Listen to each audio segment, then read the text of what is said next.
Welcome back. It is 1442. In the last one, we did see who's now totally messed up my tree.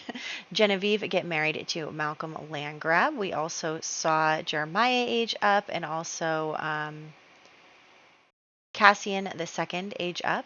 And also, Odelgard moved into the household to start learning about the business and kind of helping out her friend Thomas. Right now, they're just friends, but we'll see where that goes. And Thomas the Elder aged up into an adult. So this year, I'm really interested in El Rosaria. I am super interested in seeing where that goes and whether she even survives, because she is definitely someone I have been thinking of as a candidate for Thomas's wife. So let's roll for her. She can't get a 7, which I think, hopefully is okay. Okay. Then will she marry and have children? She will marry, but she won't have children. I mean, obviously that would change if she married us. So let me just put here a 0. But if she does marry us, obviously we'll have children with her. Same thing for Odelgard. She also got a 0. So, oops, I was supposed to be putting these down the bottom so I could put the couples up top. Yeah, so both of our options rolled to not have children. So there's that. Okay, so she's an option still. Celestina, is she going to become a young adult? We're mad at her right now. She is going to survive to that. How about Nancy and Nazetta? Have to get a 9 or higher. Wow, everyone's surviving this year. So there's that. Then we have our good old vampire. Oops, she can't get a 3. Oh my gosh. She just died. She was our only vampire. Well, we have Vlad still. Vlad can always come and turn someone else into a vampire, but I believe she was our last Vitor as well. I think the Vitor family line just died out. Oh my gosh, you guys. Okay, hold on. I can't believe this. Okay, I can believe it. Why am I rolling for her if I didn't think that this could happen? Okay, I need to find someone else to run the orphanage. It'll probably be one of the nuns, to be completely honest with you. All right.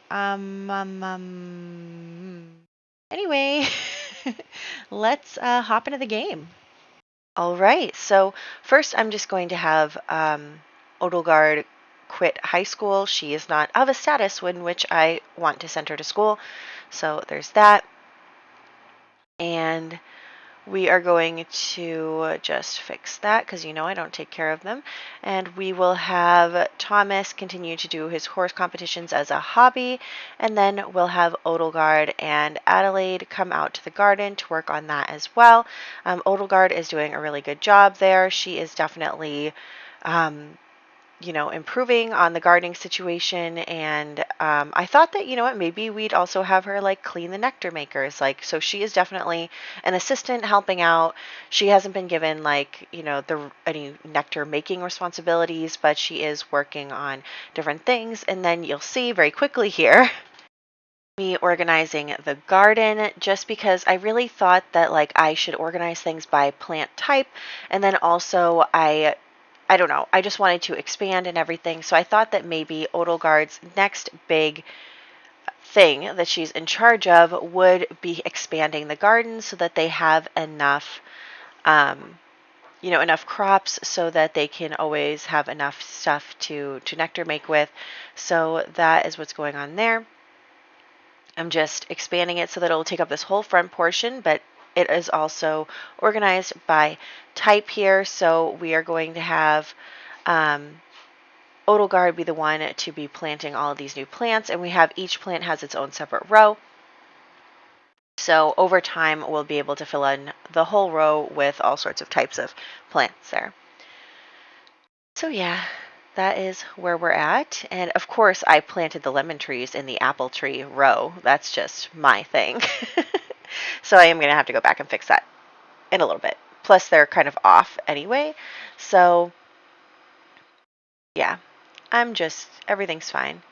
So, yes, that is what Odelgard is currently working on. That's the kind of task that Adelaide has given her. And this is when I realized that those are not lemon trees. Also, it's kind of like dark because of the season, and even when I put it on the afternoon, it's still dark. So, oh well, but yes, I'm just going to bring these up and then we'll be all set there. We need one more lemon tree for this row. How much of a bummer is that we are one short? But that's okay. So we are going to have her be taking care of everything here, and we'll have her plant the apples as well. Now that I can use those as kind of a guideline for where these go, I eventually figure out how to space them without having to go into build mode. But anyway, she is just going to be doing that as her job. It looks like Thomas has come home from school with his cousin, Philomena, which it's kind of funny because so obviously our kids are having kids at the same time. So like Thomas and Serena and, Cecilia and all them were having kids around the same time. So like it's a shame that they're all cousins because then Thomas would have way more opportunities to, have spouses. But anyway, I'm going to remove that mortified buff. I still haven't fixed my settings, but I don't really want him to die an emotional death. I don't really want anyone to die an emotional death, so I got to figure out that setting, but I still haven't. So I'm just going to keep removing their buffs when I have to. And so Thomas and Odelgard are chatting. She's done with her work for today. The adults aren't making her work as hard as everyone else. She's still just a kid. And so they're chatting, and actually she got a whim to ask Thomas to be her boyfriend. So I'm like, okay. So we are going to have them start getting flirty with each other. And remember, like, they're still really good friends. Like, it's not like they don't know each other and are randomly, flirting with each other. They already knew each other. He's the one who got her this job, and they are just enjoying their things are just starting to kind of take a turn, take a little flirty turn. I'm sure all of you expected this. Come on. Like, I'm not that creative. So, I also want you to notice that she has the Chief of Mischief aspiration. So that's kind of interesting too. She's a squeamish vegetarian, and she has the Chief of Mischief aspiration. But, I think that could be helpful for us later, and obviously not with Thomas. And so I have decided they're autonomously woohooing, and they autonomously woohoo a couple times, but I've decided that since she rolled not to have children, that I'm going to make her have like fertility problems. So because of that, every time they woohoo, I'm going to roll a d20, and if she rolls a 1, she gets pregnant. So that is the thing there. So I'm not going to let her get pregnant off of our regular woohoo chances. Honestly, I forgot, but I was going to just turn off get pregnant for her, and I can't do it from MCCC. So, yes. So anyway, yeah, I'm saying that she has fertility problems, and I think that she knows it because she, maybe she's in tune with her body, and she hasn't menstruated or something. So she knows that's, a sign of a healthy uterus. So she kind of has an idea that she might be having some trouble in the future with that. So, I think that there are obviously ways back then that they knew about problems like infertility, and they just keep going at it. Like, I can't even do anything. These two are so flirty. They just are woohooing every 5 seconds, but they're not rolling to have babies. So no pregnancy for you right now, anyway. And so we're going to just be stacking up our nectar. We are really filling up this basement. It's pretty excellent. Which is good because I do want to eventually slow down production. But for right now, this is good. And so, yeah, little Thomas is getting his flirty flirt on and having his first woohoo. So, I mean, you go, guys. Like, you enjoy yourselves. But I'm just telling you that just because I'm spinning a story where these two are together does not necessarily mean that this is endgame. We're going to have to see how it goes. So I think that it could be interesting. And definitely I think that his family members will have different ideas on, whether they approve or not. But anyway, Odelgard is now going to tell Thomas now that they're getting really, really romantic, she's going to tell him that she has fertility problems. She doesn't know if she can have kids. And so he kind of lashes out at her, which is, I didn't know that was a response that people could have when someone reveals a deep secret interaction. But he kind of lashes out at her a little bit, and then he apologizes because I made him. But I think that that's fair. I think that Thomas has always had like a lot of responsibility. You remember before when he was talking with his mom and everything about how not wanting to be a nectar maker, like that was really scary for him, telling his mom that he doesn't want to be a nectar maker. And he feels a lot of pressure as the heir to the family to carry on the family name, to carry on the family business. And even though those may or may not be things that he wants.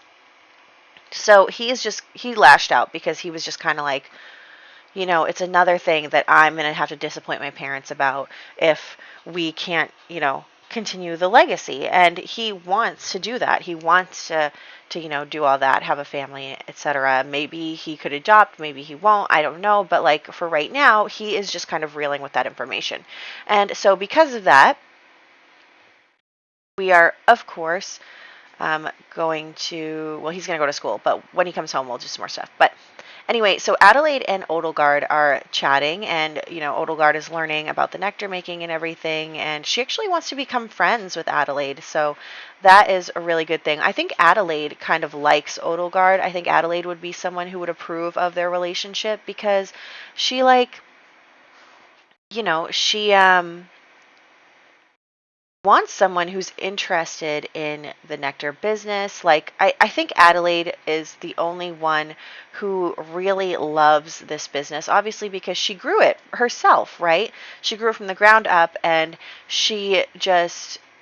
no one in her family is as passionate about it as she is. Like Thomas, yeah, he took on the responsibilities and is helping out and stuff, but he wasn't there when she was putting all of her blood, sweat, and tears and money and worrying that she was never going to be able to get their family out of poverty. And he wasn't there for that.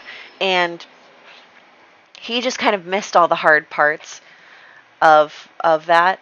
And so Adelaide is the one who loves this the most, and she loves that Odelgard also is interested in it and wants to learn about it and is loving it. So I think that Adelaide would love if Odelgard was her daughter-in-law, just because she could. Hold on, my dog's toy is under the couch. Okay, crisis averted. So, yes, I think that Adelaide would like Odelgard as a daughter-in-law because it meant that the business would be in the family, and she really likes Odelgard as a person for everything that she's been doing with her lately. So, anyway, Thomas is going to, of course, go and visit Genevieve, his best friend, his partner in crime, his sister, his big sister. So he is going to go visit her so that they can he can talk, because that's what always helps him, is talking it out with his sister. And, he's obviously happy. They would have all attended her wedding and everything, and now she's a baroness, and that's really nice for her. So she's also currently pregnant with Malcolm's children, because we know that it's twins, but they don't know. But yeah, so he is going to come and talk to his sister, and he is going to tell her about all of his feelings. So he is going to come and talk to her. And, obviously she solved her own problems, which is excellent. Good for you, Genevieve. You just are a problem solver. So Thomas comes to her to help solve his problem. And he tells her, he's like, look, Odelgard has been... Do not get a crush on her. I got a turn-off family. I only turned it on so the nobles could marry their own cousins. But anyway, so... Thomas is talking to Genevieve, and he's like, look, Odelgard's been living with us, and she's so great, and I love her, and blah, blah, blah. And he's telling Genevieve all the things he likes about her, and he's like, and Genevieve's like, what? So Genevieve, I don't think, would really approve of Odelgard, just because of her status. Like, Genevieve is a snob, right? So she is not really going to like that very much. And she also, she wants her family to move up. She doesn't want them to move backwards or stay the same. So she is going to kind of get angry with him and say, what do you mean you're going to marry that peasant? Like, you're not going to do that. And so they're arguing with each other, and he kind of follows her, and he's like, look, I'm trying to have a serious conversation with you. Like, I want to marry for love. And she's like, of course she never married for love, so she doesn't know what the heck he's talking about. But he's like, I just don't know what to do. And then he tells her because she can't have children. And of course Genevieve is like, excuse me? You are not going to marry someone who can't have kids and someone who's a peasant. You're not going to do that. And Thomas is like, come on, like, I love her. And Genevieve's like, look, get out of my house before I beat you up. Like, you're so annoying right now. Like, you're not doing that. Don't talk to me about that. It's not happening. Get out. So Thomas and Genevieve just had a little spat. And so he leaves, and he's coming home, and he's like feeling even worse about the whole situation because Genevieve reacted like that. And now, of course, he's worried about, how his parents would react, how everything would go. He just doesn't really, he's feeling even worse about the whole thing. So he's going to go write his feelings. So you go do that. And him and Odelgard are kind of just giving each other space right now while he thinks, she just dropped a big bombshell on him. So he's just thinking. And so she is going to come here, and she wants to be friends with Adelaide. So let's finish that up so that they're both friends. So let's keep talking here. And Adelaide is definitely, like I said, taking a shining to Odelgard. She is just really happy and really excited to have someone who is also interested in her business. We are definitely expanding the farm there, the like farm area, garden area. I don't know what you want to call it. It's kind of big to be called a garden anymore, but yeah. So meanwhile, Thomas is just thinking through his options, what he wants to do, what it means, what it like could mean. And so they are going to become friends because, she's learning a lot from Adelaide. It's very helpful. So that's what they're doing. They're becoming friends slowly but surely. Meanwhile, Thomas is just like doing work next to them. Oh, and there's a thunderstorm, so everybody's kind of freaked out about that. But yes, so they are just chit-chatting and hanging out and trying to figure out everything. So that's what's going on there. That's my dog. She wants to be pet because she's a baby. That's right. So yes. Anyway, so we are going to have her head down here, and now she's going to teach Odelgard about, selling the nectar. So that is something that comes next, is that they need to sell the nectar, and so she's going to teach Odelgard about that. We're going to get enough money to increase our estate, so that'll be really great. And then we will publish another book. Okay, we're in good shape. And yeah, so that's where we're at there. And we are going to have Thomas then come in here. He's going to keep working on that. It's also now All Souls Day, so that's something interesting. Because also I wanted to have Thomas and Adelaide spend some time together, right? Like they're a married couple. They should be spending time together. They should be enjoying each other and all of that. So we are going to have them be spending time together, and also we are going to have everyone tell each other stories for All Souls Day. And that'll kind of be the way that things go. So we are then going to have Odelgard and Thomas tell each other stories so that they can, kind of reconcile here. I mean, they're not against each other, like it's not that they need to reconcile per se, but just so that they can have a conversation about everything that's going on, so that they can decide together. Oh, and then Genevieve comes over. So Thomas is like, hey, Odelgard, can we talk? And then Genevieve stops by for All Souls Day and is already looking enraged. So Genevieve just kind of walks in on them unchaperoned, with each other and blah, blah, blah. And so she's just kind of like, oh, rude introduction to Odelgard. And it's so funny because Odelgard actually has a good first impression of Genevieve, but Genevieve has a bad first impression of Odelgard. So, of course, I mean, obviously it's because she's a peasant.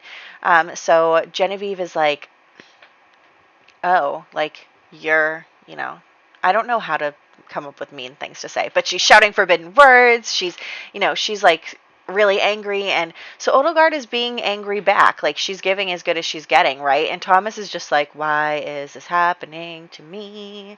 So, sitting in between these two women, arguing with each other. It's actually hurting his relationship with both of them. So part of the Chief of Mischief aspiration is to perform 10 mean or mischievous interactions and be disliked by 2 Sims. So I figure that she can be disliked by Genevieve. So they're going to argue with each other. Genevieve is enraged, and she is just like, they leave the room and they're talking, and like Genevieve's like basically saying, you will never be good enough for my brother. He can't marry you. Like, you're not a proper lady. Like, it's not going to happen. It'll happen over my dead body. And Odelgard is just going back and saying, like, you know what, Thomas and I are in love with each other. We're not going to give that up just because you say so. And he's gonna choose me, like, I love him. And Genevieve's like, yeah, right, like, he'll choose his family over you. So, and then Genevieve leaves. So, whoo, big argument there. And Thomas just kind of is like, please stop. I don't think that he really knows exactly what he wants to do there. He is obviously in love with Odelgard. Their relationship is like at the top of both bars. And, but at the same time, he loves his family, he loves Genevieve, and he respects her opinion and her ability to maintain, status and family and everything. And while I feel like Thomas doesn't care that much about status, I think that he cares about it because his family cares about it. You know what I mean? Like, he cares because they care, and he wants to be a good son, a good brother. He wants to take care of the family the way that he should as the heir, all of that stuff. And so that is how we're talking. So Thomas kind of has to decide what's more important to him, like what is important to his family members or what is important to his heart. So that is something that he is really struggling with. So everyone is going to come and mourn. Genevieve, we just saw you like 2 seconds ago. You got to let us come here and mourn. So we're going to have everyone mourn Emil because I guess Serena's spirit has left us. So he's mourning. They're all mourning. Are you all done with what you were doing? Okay. So now we're going to send everybody home, and it's going to take 5 million years because it takes forever for them to get to the edge of this lot. But anyway, they're mourning, and they're mourning Emil and Serena, right? And so I think that something that is interesting is that, Thomas is looking at Emil and Serena's wedding portrait, and he's basically thinking to himself, like, these were 2 people that were on the opposite side of things, because remember, Emil was a spy, he was a traitor, and Serena was a loyal knight. So he's just thinking to himself, like, they had such, like, a hard romance, but it all worked out because of, like, the strength of their relationship. Like, Emil confessed everything because he loved Serena, and she was pregnant with his child, and they were able to save the day, and it was their love, and so what is on fire? I mean, come on, you guys. I don't see a fire. Do you see a fire? I see some burned flooring, but I don't see a fire. Okay, I think we had a rug there or something that caught fire, but now it is gone forever. Okay, so I think that Thomas is really thinking that perhaps their love could be enough too. And he knows that his sister is super ambitious, so why not? Like, I mean, plenty of women have been the head of this legacy, so why couldn't he pass it on to his sister instead? So he's talking to Odelgard, and he's like, look, I love you so much. Like, I want to be with you. I want to be with you forever. And I want this to happen. If we can have children, if we can't, like, if we adopt, if we don't, if Genevieve ends up being the one who inherits the legacy, like, I want to be with you. So she swoons and she basically, tells him to, like, I want to be with you too. And of course, they're going to go woohoo. Of course they are. They are woohooing so much. So we are going to basically come here and go back to our chores. But Thomas and Odelgard have kind of come to a conclusion of which they want to, they want to be together.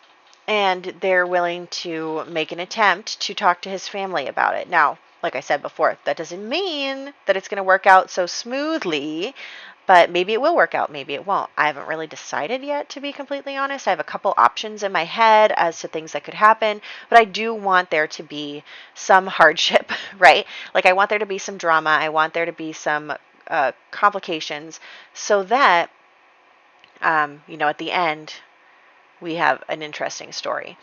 So let's see here. Also, Genevieve is like not going down without a fight. She is not interested in letting her brother marry Odelgard, even if it meant she could inherit the legacy. Like, she doesn't really care about that. She's a baroness now. Like, what does she care about this rinky-dink nectar business? Like, she has a title. She has 2 titles. She is a lady. Well, she's still a lady, I guess. No. Okay, technically she's not a lady because her son is now the lord and she remarried, so she loses that title. But she could be the lady if Cassian II were to die. So anyway, I am going to do this makeover for El Rosario with you guys. She is now a teenager, of course, is wearing the worst outfit ever, and her hair. Okay. So anyway, so here she is. She looks so much like her father, who looked like his mother, who was one of the Devereaux. So anyway, she's definitely got like the face shape and even the nose and she looks just like her. Anyway, so I'm trying to figure out. I also downloaded some new CC that I wanted to try, so we're gonna go through a few outfits and like test them out and stuff. But anyway, so we have El Rosaria here. She is a very rich, polished young lady, exactly what, say, Genevieve would want for Thomas. And she just became a teenager, so she's a little young, maybe a little naive, but both of her parents are dead, I believe. Yeah, both of her parents are dead. She's being raised by her aunt, Nazetta, and who like married into the Payne family. And she's got her 2 little brothers there, so there is a lot going on with her. But yeah, so she is a proper young lady, and I did change her traits. I figured, so I made her high maintenance and materialistic, and then I gave her the party animal aspiration, because I feel like if we did end up marrying her, like, that would be a fun thing for her to always be hosting, like, events and parties. I feel like that's a thing that rich ladies did during this time, was host a lot of parties and stuff, so that could be something for her. And yeah, so I'm just excited for her to maybe enter the story, at least as like a candidate for Thomas to marry. Maybe Genevieve will like introduce them and try to like nudge them together. We'll see if there's maybe a love triangle or something going on. And who will he pick in the end? I don't know. But right now he only has eyes for Odelgard, so I don't know what's going to happen. But we'll see in the future. I am thinking that I'm going to get her involved somehow, just because even as a child, I was like, oh my gosh, she's so pretty. Like, we have to include her in the story. So even if she's just included as like a candidate for his marriage, I think that we should include her somehow in the story. And I am, really excited for her. She's beautiful. I mean, look at her.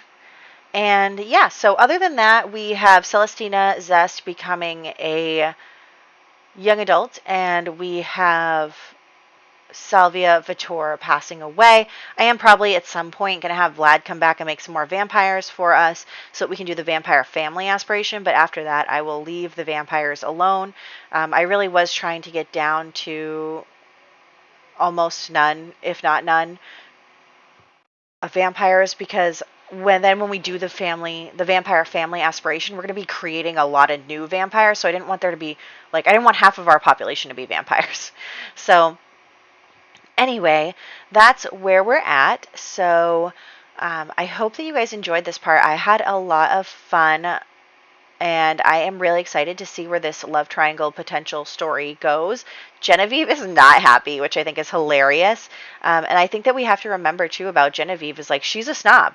She is a snob. And so just because she loves her brother doesn't mean that she's going to, she wants what's quote unquote best for him. So just because she loves him doesn't mean she's going to let him marry a peasant. So that is what's going on there. And we will continue the drama in the next one.